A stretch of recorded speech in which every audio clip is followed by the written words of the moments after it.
بدعة وكل بدعة ضلالة وكل ضلالة في النار. أعوذ بالله من الشيطان الرجيم. بسم الله الرحمن الرحيم. قاف والقرآن المجيد بل عجبوا أن جاءهم منذر منهم فقال الكافرون هذا شيء عجيب أي إذا متنا وكنا ترابا ذلك رجع بعيد. وقال الله تعالى في موضع آخر بسم الله الرحمن الرحيم ولنبلونكم بشيء من الخوف والجوع ونقص من الأموال والأنفس والثمرات وبشر الصابرين. رب اشرح لي صدري ويسر لي أمري واحلل عقدة من لساني يفقه قولي. ربي زدني علما ربي زدني علما يا ربي زدني علما آمین.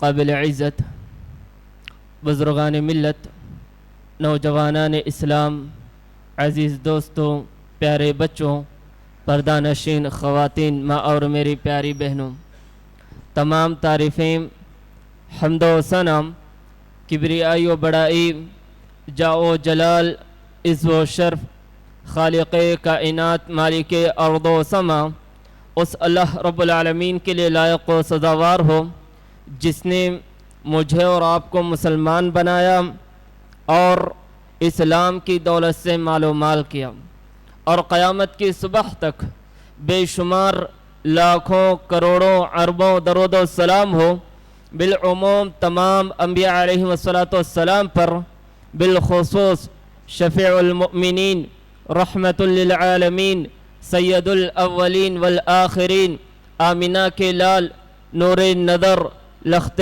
جگر، عبداللہ کے بیٹے، عبد المطلب کے پوتے، عائشہ کے سرتاج، خدیجہ کے شوہر، بلال کے آقا، میرے اور آپ کے پیارے نبی جناب محمد رسول اللہ صلی اللہ علیہ وسلم پر اللہم صلی وسلم وبارک علیہ.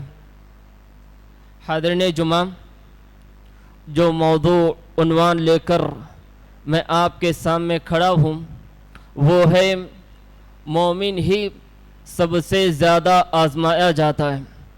اپنی بات کو شروع کرنے سے قبل اللہ رب العالمین سے دعا کرتا ہوں، اے الہ الامین، جو کچھ باتیں اس خطبہ جمعہ کے درمیان ہوں گی، اے اللہ تو سب سے پہلے ہمیں ان تمام باتوں کو غور سے سننے کی توفیق عطا فرما، سننے کے ساتھ ساتھ سمجھنے کی بھی توفیق عطا فرما، اور سمجھنے کے بعد مجھے اور آپ کو اپنی حالت بدلنے کی توفیق عطا فرما. حاضرین جمعہ، یقیناً میں اور آپ ایک ایسے مہینے سے گزر رہے ہیں جو مہینہ ہمارے لیے بہت ہی معزز اور بہت ہی برکتوں اور رحمت والوں مہینہ تھا. وہ مہینہ ہمارے لیے بہت ہی معزز تھا. وہ مہینہ ہمارے گناہوں کو مٹانے، ہماری مغفرت کرنے اور ہمیں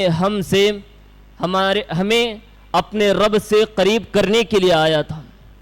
وہ مہینہ ہمارے ایمان کو مضبوط کرنے کے لیے آیا تھا.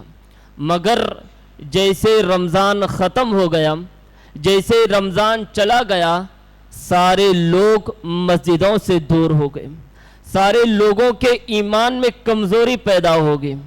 معاف کیجئے میرے پیارے ساتھیوں، رمضان بھلے ختم ہو گیا مگر رمضان میں جو اللہ رب العالمین کا حکم تھا وہ حکم ہمیں ہماری زندگی میں، ہمیں آخری سانس تک ہمیں اللہ کے اس حکم پر عمل کرنا ہے. اللہ رب العالمین کا ارشاد ہے وَاعْبُدُ رَبَّكَ حَتَّى يَأْتِيَكَ الْيَقِينُ. اے لوگو، تم اپنے رب کی عبادت کرو حتیٰ کہ تمہاری موت نہ آ جائے، تمہاری زندگی کے آخری لمحے ختم نہ ہو جائے. اگر تمہاری زندگی کا ایک لمحہ بھی باقی ہے تمہارے اوپر یہ ضروری ہے کہ تم اللہ کی عبادت کرو. محترم حضرات، رمضان کے ختم ہونے کے بعد یہ رمضان ہمارے لیے تربیتی مہینہ تھا، یہ رمضان کا مہینہ ہماری تربیت کرنے کے لیے آیا تھا، مگر جو رمضان کے بعد ہماری جو زندگی ہے یہ اصل زندگی ہے۔ یہ زندگی کیا ہے؟ یہ زندگی ہمارے لیے آزمائش ہے، یہ زندگی ہمارے لیے امتحان ہے، اور یہ دنیا ہمارے لیے امتحان گاہ ہے۔ اللہ رب العالمین ہمیں اس دنیا کے اندر ہر طریقے سے آزمائے گا۔ اللہ رب العالمین ہمیں دنیا کے اندر ہر طرح ہمارا امتحان لے گا، ہمارے اوپر طرح طرح کی مصیبتیں ہم پر نازل کرے گا، اور طرح طرح سے اللہ رب العالمین ہمارا ایگزام لے گا۔ اب ایک چیز یاد رکھیے، مصیبت بندوں کے اوپر دو طریقے سے آتی ہے۔ مصیبت کی دو قسمیں ہیں، ایک مصیبت اللہ کی جانب سے ہوتی ہے، اور دوسری مصیبت یہ خود بندے کے ہاتھوں کی وجہ سے ہوتی ہے۔ جو مصیبت اللہ رب العالمین کی جانب سے ہوتی ہے اسے اللہ کی آزمائش کہا جاتا ہے۔ اللہ رب العالمین حضرت انس بن مالک رضی اللہ عنہ روایت کرتے ہیں، اللہ کے نبی فرماتے ہیں اذا اراد اللہ بعبدہ الخیر، اللہ رب العالمین جب کسی بندے کے ساتھ کوئی بھلائی کا ارادہ کرتا ہے، اجل لہ العقوبۃ فی الدنیا، تو اللہ رب العالمین اسے دنیا کے اندر ہی اس کے گناہوں کی سزا اس کے اوپر دے دیتا ہے۔ کیوں؟ تاکہ قیامت کے دن اسے جنت میں داخل کرنے کے لیے اسے کوئی تکلیف نہ ہو، اس کے جتنے گناہ ہیں دنیا کے اندر ہی سارے گناہوں کا کفارہ ہو جائے۔ اور اللہ رب العالمین جس کے ساتھ برائی کا ارادہ کرتا ہے، اللہ رب العالمین اس بندے کے گناہوں کی سزا کو روک کر رکھتا ہے، تاکہ جب قیامت واقع ہو جائے، قیامت کے دن اس کے گناہوں کو اللہ رب العالمین ظاہر کرے گا، تاکہ اس کے عذاب میں اور اضافہ ہو جائے۔ اور حضرت انس بن مالک رضی اللہ عنہ روایت کرتے ہیں کہ مومن جو بندہ اپنے ایمان میں جتنا زیادہ مضبوط ہوتا ہے، اللہ رب العالمین اس سے اتنا ہی زیادہ آزماتا ہے۔ اللہ کے نبی فرماتے ہیں ان اللہ اذا احب قوما، جب اللہ رب العالمین کسی بندے سے محبت کرتا ہے، کسی قوم کو چاہنے لگتا ہے، ابتلاہم، انہیں آزمائش میں ڈالتا ہے، انہیں مصیبتوں میں مبتلا کرتا ہے۔ یعنی جان لیجئے ایک مصیبت اللہ کی جانب سے ہے، جو مصیبت اللہ کی جانب سے ہوتی ہے اسے اللہ کی آزمائش کہا جاتا ہے۔ یعنی ایک بندہ ایسا ہے جو نمازی ہے، نمازیں پڑھ رہا ہے، اللہ کی عبادتیں کر رہا ہے، جو کام اللہ کے لیے کرنے چاہیے تھے ان سارے اعمال کو انجام دے رہا ہے، اب مگر اس کی زندگی میں اس کے باوجود بھی اس کی زندگی میں مصیبتیں آ رہی ہے، پریشانیاں آ رہی ہے، تو جان لیجئے یہ اللہ کی طرف سے اس کے لیے آزمائش ہے۔ اور دوسری آزمائش، دوسری مصیبت یہ بندوں کے ہاتھوں کی کمائی ہوتی ہے۔ اللہ رب العالمین فرماتا ہے ظہر الفساد فی البر والبحر بما کسبت ایدی الناس، اے لوگو یہ جو تم زمین پر فساد دیکھتے ہو، یہ جو تم زمین پر بربادی دیکھتے ہو، یہ جو تم زمین پر خشکی دیکھتے ہو، یہ تمہارے ہی گناہوں کا نتیجہ ہے۔ یعنی جو مصیبت تمہارے پر لائق ہوتی ہے، جو پریشانی تمہارے پر لائق ہوتی ہے، یہ تمہارے ہی گناہوں کا نتیجہ ہوتا ہے۔ اللہ نے دوسری جگہ فرمایا وما اصابکم من مصیبت فبما کسبت ایدیکم ویعفو عن کثیر، اے لوگو جو مصیبت تمہارے پر لائق ہوتی ہے، جو پریشانی تمہارے پر لائق ہوتی ہے، یہ تمہارے ہی ہاتھوں کی کمائی ہے، تمہارے ہی کرتوتوں کا نتیجہ ہے۔ یعنی تم دنیا کے اندر جس طرح عمل کر رہے ہو، جس طرح تم دنیا کے اندر عمل کر رہے ہو، دنیا کے اندر تمہیں ویسے ہی بدلہ دیا جا رہا ہے۔ یعنی ایک ایسا انسان جو نماز نہ پڑھتا ہو، جو اللہ کی عبادت نہ کرتا ہو، ہمیشہ گناہوں میں مبتلا ہو، کتنے ایسے بدبخت ہیں جو رمضان کا اتنا مقدس مہینہ ملنے کے باوجود بھی ایسے لوگ اپنے بزنس، اپنے کاروبار کی وجہ سے روزے نہ رکھ سکے، رمضان کے اندر اتنا مقدس مہینہ ملنے کے باوجود بھی وہ رمضان کے اندر بھی اللہ کو راضی نہ کر سکے۔ میرے پیارے ساتھیوں، اور ایسے لوگ بڑی شان سے کہتے ہیں جب ان کے اوپر مصیبت آتی ہے تو لوگ کہتے ہیں کہ اللہ کی طرف سے آزمائش ہے۔ نہیں میرے پیارے ساتھیوں، یہ اللہ کی آزمائش نہیں، وما اصابکم من مصیبت فبما کسبت ایدیکم، یہ تمہارے ہی گناہوں کا نتیجہ ہے، یہ تمہارے ہی ہاتھوں کی کمائی ہے۔ ویعفو عن کثیر، اور اللہ رب العالمین تمہارے ہر گناہ پر پکڑ نہیں کرتا، بلکہ وہ تو بہت زیادہ معاف کرنے والا ہے، وہ تمہارے بہت سارے گناہوں کو معاف کر دیتا ہے۔ محترم حضرات، اب آئیے اللہ رب العالمین ہمیں آزماتا کیسے ہے، اللہ رب العالمین اپنے بندوں کا اگزام کیسے لیتا ہے، دنیا کے اندر کیسی کیسی مصیبتوں میں مبتلا کرتا ہے، آپ ان چیزوں کو بھی دیکھ لیجئے۔ قرآن کی اس آیت کو اٹھائیے، سورہ بقرہ کی آیت، اللہ رب العالمین فرماتا ہے وَلَنَبْلُوَنَّكُمْ بِشَيْءٍ مِّنَ الْخَوْفِ وَالْجُوعِ وَنَقْصٍ مِّنَ الْأَمْوَالِ وَالْأَنفُسِ وَالثَّمَرَاتِ وَبَشِّرِ الصَّابِرِينَ۔ اے لوگوں، ہم تمہیں ضرور آزمائیں گے، اے دنیا کے لوگوں، ہم تمہیں دنیا کے اندر ضرور تمہارا امتحان لیں گے، ہم تمہارے اوپر ضرور مصیبتیں ڈالیں گے۔ اور کیسے آزمائے گا اللہ رب العالمین؟ ہمارا امتحان کیسے لے گا؟ من الخوف، ہم تمہیں خوف کے ذریعے آزمائیں گے، ہم تمہیں ڈر کے ذریعے آزمائیں گے، کبھی تمہارے اوپر دوسروں کا خوف ڈال کر آزمائیں گے اور دیکھیں گے کہ تم ان سے ڈرتے ہو یا نہیں ڈرتے ہو۔ آج مسلمانوں کا جائزہ لیجئے، آج مسلمانوں کے دلوں میں وہی خوف موجود ہے جو اللہ رب العالمین نے یہاں فرمایا ہے، ہم تمہارے اوپر کبھی دوسروں کا خوف ڈال کر آزمائیں گے۔ اے اللہ کے بندو، آج مسلمانوں کا جائزہ لو، آج ہمارے دلوں میں جو اللہ رب العالمین کا حقیقی ڈر ہونا چاہیے تھا، آج مسلمانوں کے دلوں میں وہ ڈر بکلی طور پر ختم ہو چکا ہے۔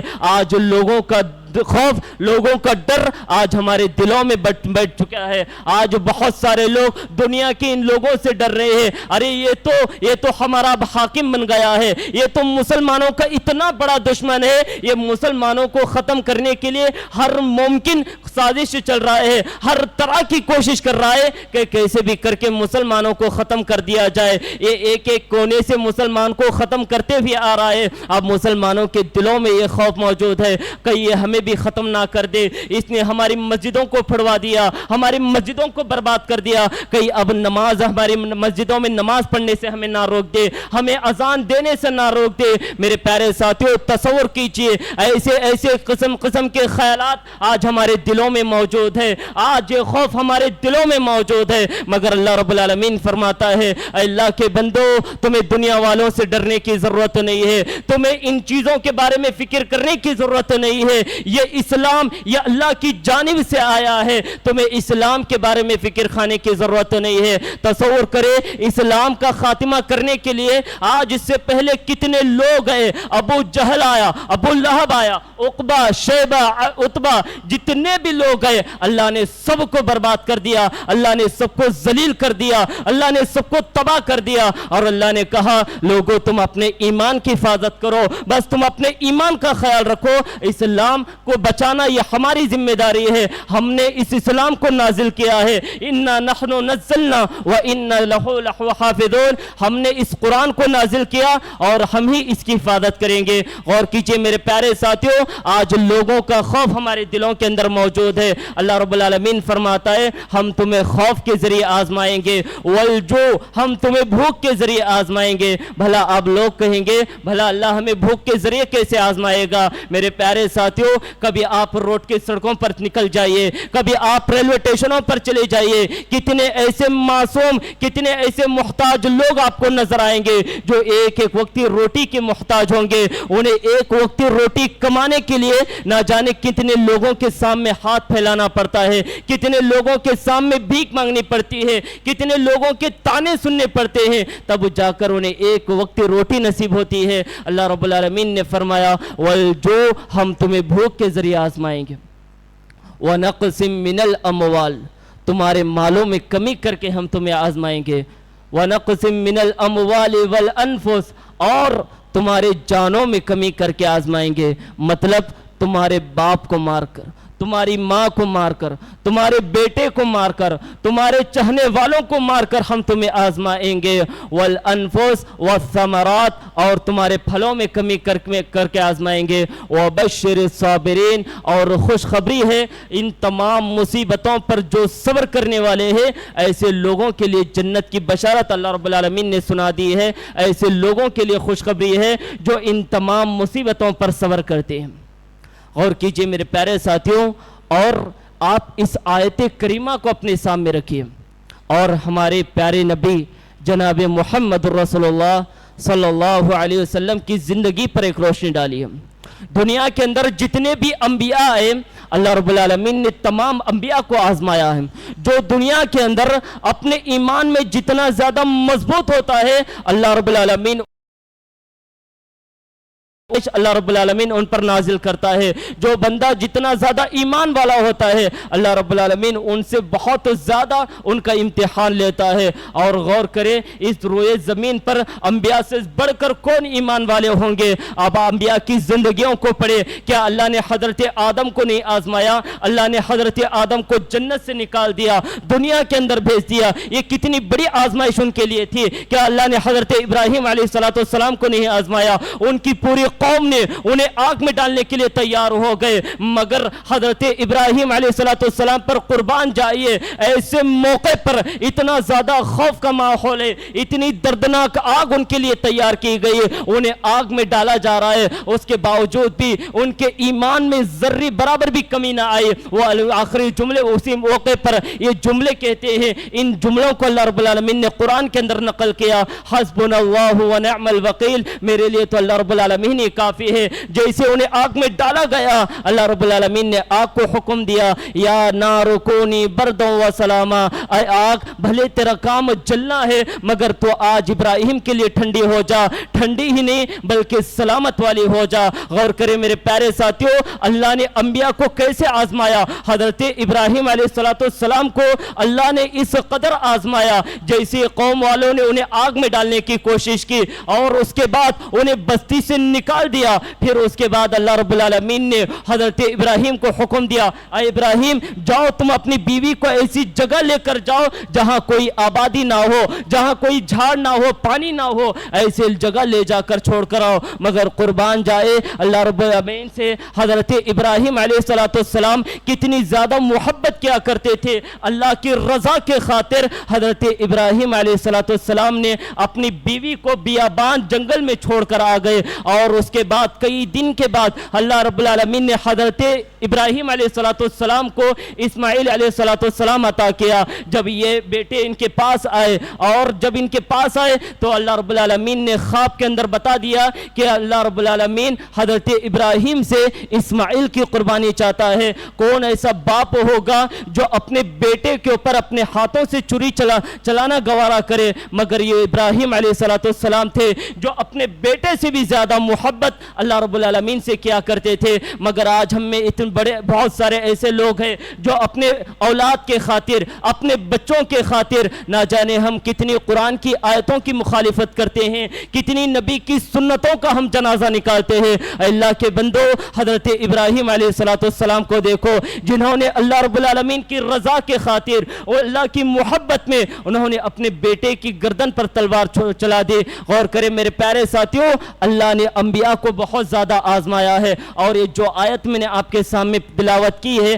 آپ اس آیت کریمہ کو دیکھتے جائیے اور ہمارے نبی جناب محمد رسول اللہ صلی اللہ علیہ وسلم کی زندگی پر روشنی ڈالیے. آپ کو معلوم چل جائے گا کہ اس روئے زمین پر سب سے زیادہ اگر کسی کو اللہ نے آزمایا ہے تو ہمارے نبی جناب محمد رسول اللہ صلی اللہ علیہ وسلم کو آزمایا ہے, تاکہ بعد میں کوئی یہ شکوہ نہ کرے, کوئی یہ شکایت نہ کرے کہ اللہ رب العالمین صرف ہمیں ہی آزماتا ہے. اللہ رب العالمین فرماتا ہے وَلَنَبْلُوَنَّكُمْ بِشَيْءٍ مِّنَ الْخَوْفِ, اے لوگو ہم تمہیں ضرور آزمائیں گے, ضرور ہم تمہارا امتحان لیں گے. اور کیسے آزمائیں گے؟ من الخوف, ہم تمہیں خوف کے ذریعے آزمائیں گے. غور کیجئے اللہ رب العالمین نے اپنے نبی کو خوف کے ذریعے آزمایا ہے. حدیث کے اندر آتا ہے اللہ کے نبی ایک درخت کے نیچے لیٹے ہوئے تھے, آپ آرام کر رہے تھے, ایک بدو آیا, ایک دیہاتی آیا, آپ کی تلوار اس درخت پر لٹکی ہوئی تھی, اس بدو نے آپ کی تلوار نکال لی. میرے نبی کی آنکھ کھل جاتی ہے, میرے نبی کے سامنے یہ بدو, یہ دیہاتی ننگی تلوار لے کر کھڑا ہوا ہے اور کہنے لگا میں یمنعک منی, اے محمد بتا آج تجھے میرے ہاتھ سے کون بچائے گا. تصور کرے خوف کا ماحول ہے, دشمن سامنے ننگی تلوار لے کر کھڑا ہوا ہے, مگر قربان جائے اللہ کے نبی کے اوپر اللہ کے نبی نے ایسی مثال بیان کی. اللہ کے نبی کی زبان پر اس وقت جملے نکلتے ہیں, اللہ اللہ بچائے گا, آج میری حفاظت اللہ رب العالمین فرمائے گا. جیسے ہی اللہ کے نبی کی زبان سے اللہ کا جملہ نکلا, وہ یہودی کے ہاتھ کپ کپانے لگے, وہ یہودی کے ہاتھ تھر تھڑانے لگے, اور اسی موقع پر اس کے ہاتھ سے تلوار چھوٹ گئی. وہ اللہ کے نبی نے اس تلوار کو اٹھا لیا. اب کہنے لگے, اب بتا تجھے میرے ہاتھ سے کون بچائے گا. وہ کہنے لگا, اے اللہ کے نبی, آپ کے ہاتھوں میں تلوار ہے, آپ چھوڑ دے, بہت زیادہ کرم فرمائی ہوگی, آپ چھوڑ دے, بہت زیادہ مہربانی ہوگی. اللہ کے نبی نے بلا جھجک اسے معاف کر دیا. وہ اپنے قوم میں گیا, اپنے بستی میں گیا, اپنے بستی والوں سے کہتا ہے, اے میری قوم والو, اے میری بستی والو, تم جسے دیوانہ کہتے ہو, تم جسے بدو کہتے ہو, تم جسے گالیاں دیتے ہو, تم جسے برا بلا کہتے ہو, ارے اس کے اخلاق تو اتنے زیادہ اچھے ہیں. ولا شتمنی ولا قہرنی ولا غضبنی, ارے میں نے اس کی جان لینے کی کوشش کی, مگر جب معاملہ اس کے ہاتھ میں آیا, جب بازی اس کے ہاتھ میں آئی, نہ اس نے مجھے کوئی تکلیف پہنچائی, نہ اس نے مجھ پر غصہ کیا, نہ اس نے مجھے گالی دی, نہ اس نے مجھے کوئی چوٹ پہنچائی, بلکہ بلا جھجک اس نے مجھے معاف کر دیا. ارے اس کے اخلاق تو اتنے زیادہ اچھا ہے. غور کرے میرے پیارے ساتھیوں, اللہ کے نبی کو خوف کے ذریعے آزمایا گیا, والجوع, اللہ کے نبی کو بھوک کے ذریعے بھی آزمایا گیا. حدیث کے اندر آتا ہے, اللہ کے نبی رات کی تاریکی میں سونے کی کوشش کرتے ہیں, مگر کئی دن گزر گئے, آپ کے گھر میں چولہا نہیں جلا. کئی دن گزر گئے, آپ کے گھر میں کئی دن سے چولہا نہیں جلا. آپ اٹھ گئے اور مدینے کی گلیوں میں ٹہلنے لگے, مدینے کی گلیوں میں گھوم رہے ہیں. دیکھا آپ کے دوست, آپ کے یارگار حضرت ابو بکر صدیق رضی اللہ عنہ آپ کے سامنے سے آ رہے تھے. اللہ کے نبی نے حضرت ابو بکر صدیق رضی اللہ عنہ کو دیکھا, فرمایا, اے ابو بکر کیا بات ہے, رات کی تاریخی ہے, سونے کا وقت ہے, آرام کرنے کا وقت ہے, تم رات کی گلیوں میں کہاں گھوم رہے ہو. حضرت ابو بکر صدیق رضی اللہ عنہ فرماتے ہیں, اے اللہ کے نبی, کئی دن گزر گئے, میرے گھر میں چولہا نہیں جلا, میں سونے کی کوشش کر رہا ہوں, مگر اس بھوک کی شدت کی وجہ سے مجھے نیند نہیں آ رہی ہے, اسی لیے میں گھر کے باہر نکل کر آ گیا. اب یہ دونوں چلنے لگے, دیکھا آپ کے تیسرے ساتھی حضرت عمر فاروق رضی اللہ عنہ آ رہے تھے. اللہ کے نبی نے یہی سوال کیا. حضرت عمر رضی اللہ عنہ فرماتے ہیں, اے اللہ کے نبی, کئی دن گزر گئے, میرے گھر میں چولہا نہیں جلا, میں سونے کی کوشش کر رہا ہوں, مگر بھوک کی شدت کی وجہ سے مجھے نیند نہیں آ رہی ہے, اس بھوک کی شدت نے مجھے گھر سے باہر کر دیا. حضرت عمر فاروق رضی اللہ عنہ فرماتے ہیں, اے میرے نبی, میرے ماں باپ آپ پہ قربان ہو, میرے ماں باپ آپ پہ فدا ہو, اے اللہ کے نبی, آپ کو تو آرام کرنا چاہیے تھا. اللہ کے نبی فرماتے ہیں, اے عمر, جو تیرا حال ہے میرا بھی وہی حال ہے. غور کرے میرے پیارے ساتھیوں, غزوہ خندق کا موقع ہے. ایک صحابی اللہ کے نبی کے پاس آئے اور کہنے لگے, اے اللہ کے نبی, کئی دن گزر گئے, میرے گھر میں چولہا نہیں جلا, میں کئی دن سے بھوکا ہوں. وہ صحابی اپنے دامن کو اٹھاتے ہیں, اللہ کے نبی اس صحابی کے پیٹ پر دیکھتے ہیں کہ اس صحابی کے پیٹ پر ایک پتھر باندھا ہوا تھا. جب اللہ کے نبی نے اپنے دامن کو اٹھایا, وہ صحابی میرے نبی کے پیٹ پر دیکھتے ہیں, میرے نبی کے پیٹ پر تو دو پتھر باندھے ہوئے تھے. غور کریں میرے پیارے ساتھیوں, اللہ کے نبی کو بھوک کے ذریعے آزمایا گیا. وَنَقْسِم مِّنَ الْأَمْوَالِ وَالْأَنفُسِ, اور آپ سے اپنوں کی جانیں لے کر اللہ رب العالمین نے آزمایا ہے.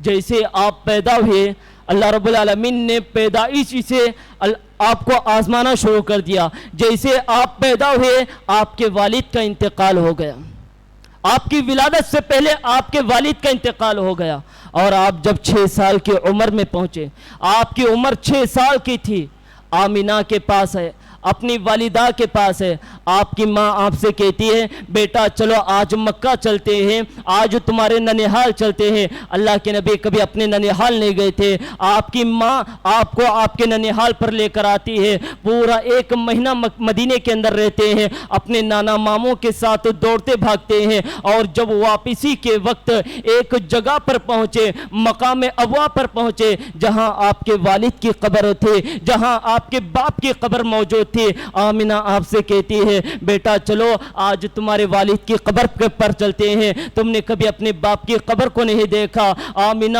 آپ کو لے کر، محمد بن عبداللہ کو لے کر آپ کی قبر پر، آپ کے والد کی قبر کے پاس لے آ کر کھڑا کر دیے۔ اللہ کے نبی اپنے باپ کی قبر کو دیکھ رہے ہیں، آنکھوں میں آنسو ہے۔ اے اللہ کے بندو، اللہ نے آپ نے اپنی زندگی میں اپنے والد کو دیکھا ہے، مگر کبھی نبی اکرم اپنے باپ کو نہ دیکھے۔ اللہ کے نبی نے کبھی اپنے باپ کا پیار نہ پایا، کبھی اپنے باپ کا سایہ نہ پایا۔ 6 سال کی عمر ہے، تھوڑے تو جذبات رہے ہوں گے۔ جیسے اللہ کے نبی نے اپنے باپ کی قبر دیکھی، آنکھوں میں آنسو آنے لگے، زاروں کے تار رونے لگے۔ آپ روتے جا رہے ہیں، باپ کی قبر کو دیکھتے جا رہے ہیں اور زاروں کے تار روتے جا رہے ہیں۔ اللہ حضرت آمینہ نے جب آپ کو دیکھا میرا بیٹا بہت زیادہ رو رہا ہے، تو آمینہ نے آپ کا ہاتھ پکڑا اور آپ کو لے جانے لگے۔ چند ہی قدم آپ آگے بڑھائے ہوئے تھے، نہ جانے آمینہ کے دل میں کیا خیال آتا ہے۔ آمینہ مڑتی ہے اور اسی موقع پر آمینہ کا بھی انتقال ہو جاتا ہے، آپ کی والدہ کا اسی موقع پر انتقال ہو جاتا ہے۔ غور کریں، باپ کی قبر دیکھی، آنکھوں سے آنسو نہ رکے، اسی موقع پر آپ کی ماں کا بھی انتقال ہو گیا۔ تصور کیجئے، اور جب آپ 8 سال کی عمر میں پہنچے، آپ کی تربیت کرنے والے آپ کے دادا عبد المطلب 8 سال کی عمر میں آپ کے دادا کا بھی انتقال ہو جاتا ہے اور آپ بڑے ہوتے چلے گئے۔ 8 سال کی عمر میں نبی اکرم کو 3 غم اللہ رب العالمین نے 3 آزمائشوں کے ذریعے اللہ نے آپ کو آزمایا۔ آپ پیدا بھی نہیں ہوئے، آپ کے والد کا انتقال ہو گیا۔ 6 سال کی عمر میں آپ کی نظروں کے سامنے آپ کی والدہ کا انتقال ہو گیا، اور جب 8 سال کی عمر میں پہنچے آپ کے دادا آپ کو چھوڑ کر چلے گئے، اور آپ جیسے بڑے ہوتے گئے آپ کو سب سے زیادہ سپورٹ کرنے والے، آپ کو سب سے زیادہ دلاسا دینے والے آپ کے چاچا ابو طالب، اور جانتے ہو اللہ کے نبی سے ابو طالب کتنی زیادہ محبت کیا کرتے تھے۔ حدیث کے اندر آتا ہے ابو طالب کے پاس ایک چادر ہوا کرتی تھی، اگر اس چادر پر ان کی اولاد بیٹھ جائے تو ابو طالب انہیں بھگا دیتے ہیں اور وہی چادر اپنے بھتیجے کے لیے پیش کر دیتے ہیں۔ کسی نے سوال کیا، اے ابو طالب، تمہارا اپنا خون، تمہارا اپنا کلیجہ اگر تمہاری چادر پر بیٹھ جائے تو تم انہیں بھگا دیتے ہو اور وہی چادر اپنے بھتیجے کے لیے پیش کر دیتے ہو۔ ابو طالب نے اس وقت بڑا پیارا جواب دیا، کہنے لگے اے لوگوں،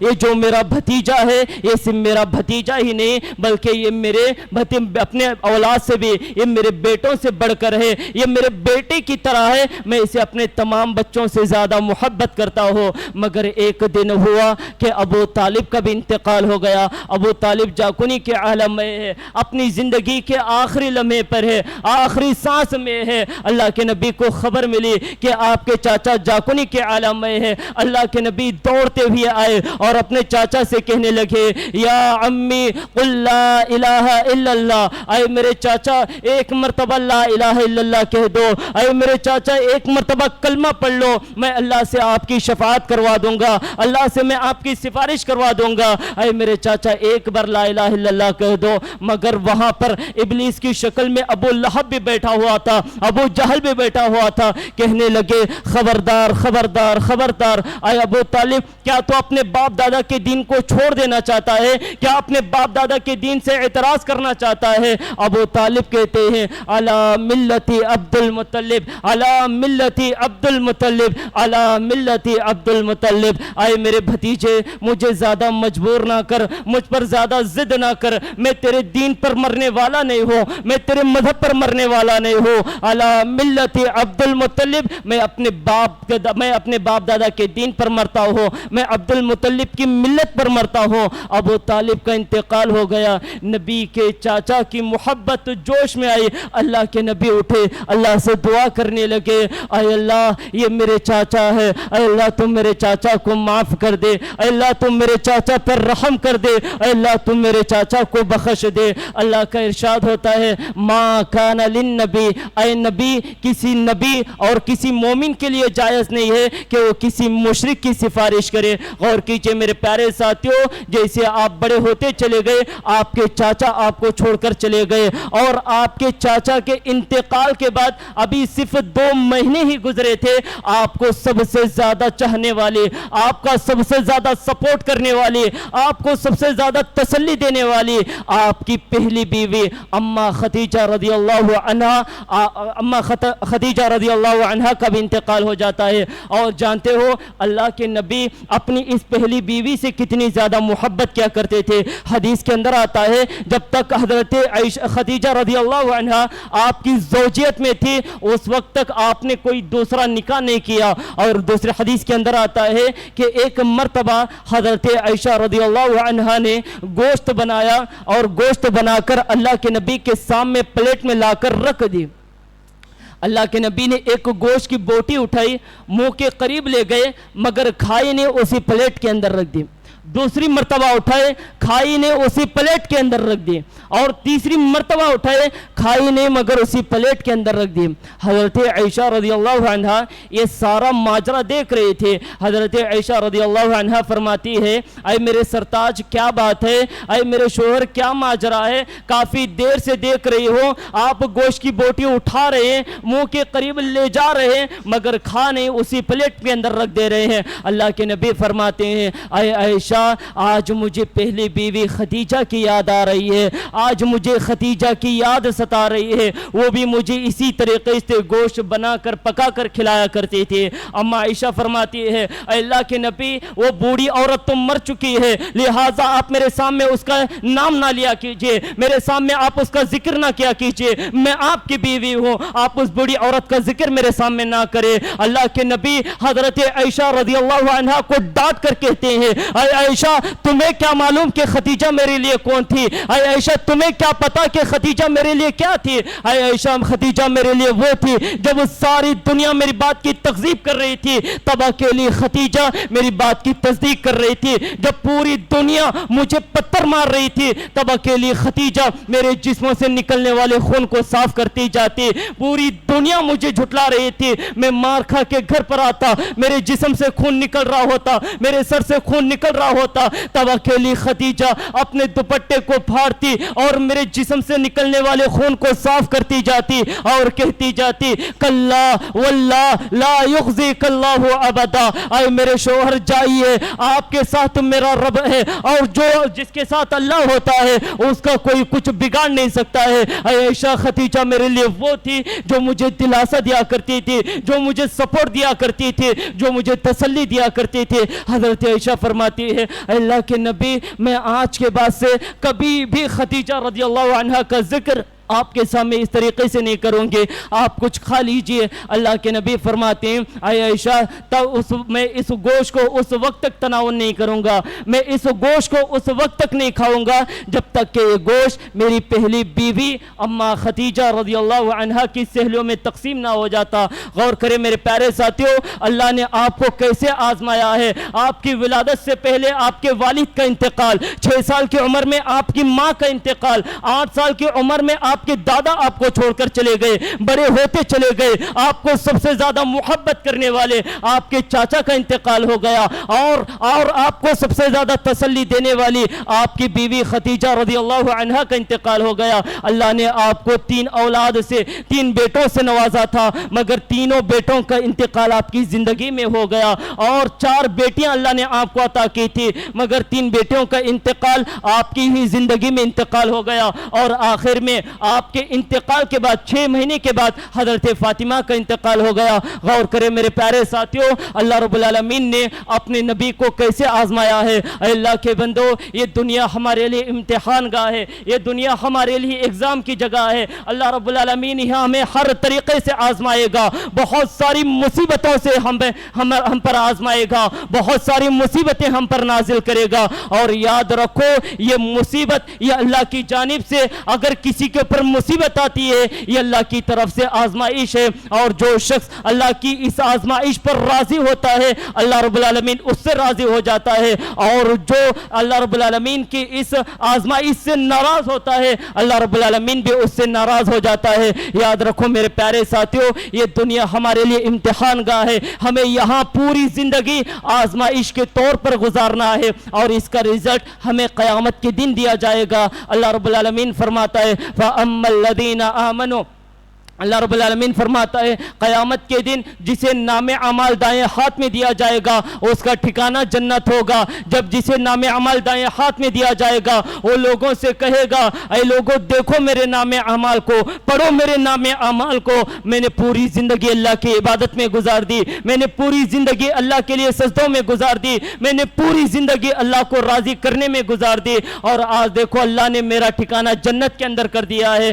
اور جسے نام اعمال بائیں ہاتھ میں دیا جائے گا وہ کہے گا کاش آج مجھے نام اعمال نہ ملتا، میں زندہ ہی نہیں ہوتا۔ میرے پیارے ساتھیوں یہ دنیا ہمارے لیے امتحان گاہ ہے، اللہ رب العالمین ہر طرح سے ہمارا ایگزام لے گا، مگر ہم میں سے ہر ایک کو چاہیے کہ اللہ کی ہر آزمائش پر صبر کرنے کی کوشش کرے، اللہ کی ہر آزمائش پر کامیاب ہونے کی کوشش کرے۔ اللہ کے نبی نے بڑا پیارے انداز میں فرمایا عجباً لامر المؤمن، لوگوں مومن کا معاملہ بڑا عجیب ہوتا ہے، مومن کا معاملہ بڑا عجیب ہے، ان اصابتہ سراء شکرا، جب اس کے اوپر کوئی مصیبت، جب اسے کوئی خوشی لائق ہوتی ہے تو وہ اس خوشی پر فخر نہیں کرتا، یعنی کسی کا کاروبار اچھا چل رہا ہو، کسی کا بزنس اچھا چل رہا ہو تو وہ یہ نہیں کہتا یہ میری محنت سے چل رہا ہے، بلکہ جب اسے مومن پر کوئی خوشی لائق ہوتی ہے وہ شکرا، اللہ رب العالمین کا شکر ادا کرتا ہے، وَإِنْ أَصَابَتْهُ ضَرَّاءُ صَبَرَ،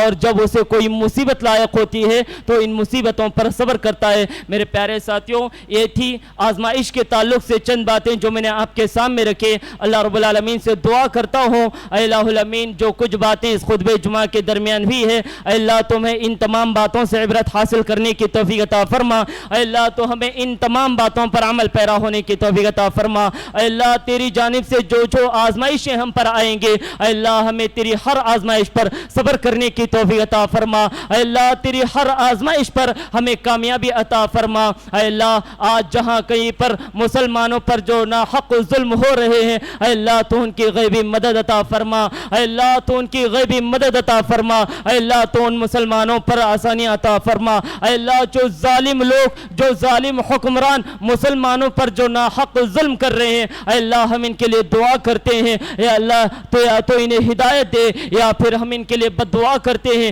اے اللہ تو ان پر ایسا عذاب نازل عطا فرما، تو ان پر ایسا اپنا قہر عطا فرما جو آنے والے ایسی ظالم حکمرانوں کے لیے عبرت حاصل ہو۔ اے اللہ ہم تجھ سے دعا کرتے ہیں ہم میں جو کوئی بیمار ہے اے اللہ تو ہر ایک کو شفائے کاملہ عاجلہ عطا فرما، اے اللہ ہم میں جو کوئی قرض دار ہے اے اللہ تو ہر ایک کو قرض ادا کرنے کی توفیق عطا فرما، اے اللہ ہم تجھ سے بس یہی دعا کرتے ہیں اے اللہ تو ہمیں جب تک زندہ رکھ اسلام پر، ایمان پر، توحید پر، اور جب ہمارا خاتمہ بالخیر ہو، کلمہ لا الہ الا اللہ محمد الرسول اللہ پر ہو، وما علینا الا البلاغ، وآخر دعوانا ان الحمد للہ رب العالمین۔